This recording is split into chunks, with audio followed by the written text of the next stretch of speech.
महबूब मीर जी की तरफ से, जो पूछते हैं कि स्लैब जैसे स्ट्रक्चर में क्रैक क्यों पड़ता है। आपको बता दें कि स्लैब जैसे स्ट्रक्चर में कंक्रीट श्रिंक होता है। इससे उसमें दरारें पड़ सकती हैं, जिन्हें श्रिंकेज क्रैक्स कहते हैं। गलत तरीके से क्योरिंग करने के कारण स्लैब में दरारें पड़ सकती हैं। इसलिए ध्यान रखें कि कंक्रीट की सतह सूखे नहीं और उसकी समय समय पर क्योरिंग करते रहें। क्योरिंग में कंक्रीट की नमी को मेंटेन करते हैं, जिससे उसकी स्ट्रेंथ और ड्यूरेबिलिटी अच्छी होती है।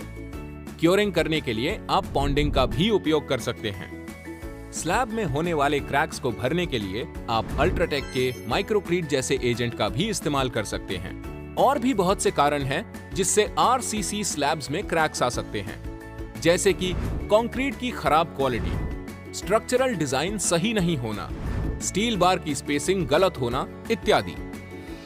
दूसरा सवाल पूछा है रेज़ॉक एसके ने खिड़कियों और दरवाजों में लगने वाले ग्रेनाइट फ्रेम्स के बारे में।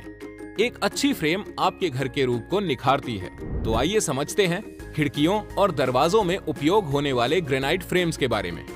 ग्रेनाइट एक बहुत ही स्टेबल पत्थर है, जो आपकी खिड़कियों या दरवाजों के फ्रेम्स को बहुत मजबूत बनाती है और काफी आकर्षक भी लगती है।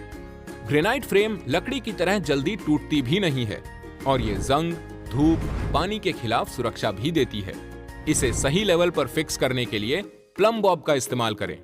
सबसे पहले खिड़कियों और दरवाजों के किनारों में कंक्रीट लगाएं और फिर ऊपर ग्रेनाइट पत्थर फिक्स करें, तो उसकी मजबूती और बढ़ जाएगी। तीसरा सवाल पूछ रहे हैं अजय जी कि फाउंडेशन के लिए कौन कौन से पत्थर का प्रयोग किया जाता है। नींव के इस्तेमाल के लिए किया हुआ पत्थर निर्भर करता है आपके घर की ऊंचाई और वजन पर, इसलिए नींव के लिए बेहतर पत्थर चुनना बहुत ही आवश्यक होता है। अगर आपके घर की ऊंचाई ज्यादा है तो आप नींव में पत्थर का इस्तेमाल कर सकते हैं, जिसकी इंटरलॉकिंग स्ट्रेंथ बेहतर होती है और वजन भी ज्यादा सह सकता है।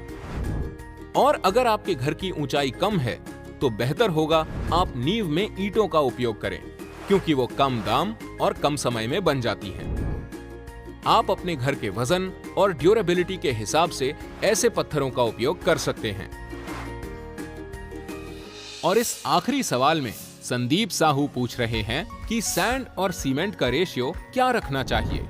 रेशियो जानने से पहले ये जान लें कि घर की मजबूती उसके कंक्रीट से आती है। कंक्रीट की ताकत उसमें मिलाई गई सामग्री जैसे रेती, मिट्टी, पत्थर, पानी और सीमेंट की गुणवत्ता से प्रभावित होती है। अगर सीमेंट या फिर पानी की मात्रा कम ज्यादा हो गई तो एक प्रॉपर मिश्रण नहीं तैयार हो पाएगा और आपके घर की मजबूती का नुकसान होगा। इसलिए जरूरी है सही प्रोपोर्शन में इन सब चीजों को मिलाना। आइए देखें कि अलग अलग जगहों पर सीमेंट, रेती और एग्रीगेट्स का रेशियो क्या होना चाहिए।